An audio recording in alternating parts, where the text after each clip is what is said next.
लेकिन सबसे महत्वपूर्ण बात जो माउंट नीबो पर आकर के हमको महसूस होती है वो ये होती है कि यहूदी परंपरा में ऐसा माना जाता है कि जब बेबीलोन की सेना ने राजा सुलेमान ने जो मंदिर यरूशलेम में परमेश्वर का बनाया था, जब उसका विनाश किया तो राजा सुलेमान के मंदिर के महापवित्र स्थान के अंदर जो वाचा का संदूक पाया जाता था वो वाचा का संदूक गायब हो चुका था। और यहूदी इतिहास के अंदर किसी को भी नहीं पता है कि वाचा का संदूक कहां पर चला गया था। लेकिन यहूदी इतिहास के अंदर दो परंपराएं बहुत ही ज्यादा प्रचलित रही हैं जो इस बात को बताती हैं कि जब राजा सुलेमान का मंदिर नाश हुआ उस समय वाचा का संदूक कहां पर गायब हो गया था। और यहूदी परंपराओं के अंदर बताया गया है कि यिर्मयाह भविष्यवक्ता जो था उसने वाचा के संदूक को उठा लिया था और यही माउंट नीबो के किसी पहाड़ के अंदर, किसी पहाड़ी के अंदर आकर के वाचा के संदूक को उसने यहाँ पर गाड़ दिया था, यहाँ पर छुपा दिया था। और दूसरी यहूदी परंपरा जो है वो इस बात को बताती है कि जब बेबीलोन की सेना ने परमेश्वर के मंदिर का विनाश किया उस समय यिर्मयाह भविष्यवक्ता जो था कई यहूदियों के साथ मिलकर के वाचा के संदूक को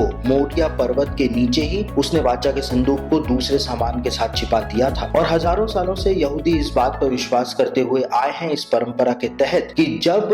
सही समय आएगा, अंत के दिनों के अंदर जब वो समय आ जाएगा कि मसीह इस संसार में प्रकट होने जा रहा होगा, तो एक भूकंप के द्वारा या परमेश्वर के विशेष प्रबंध के द्वारा वाचा का संदूक जो है वो अपने आप ही मोरिया पर्वत में से निकल करके बाहर आ जाएगा।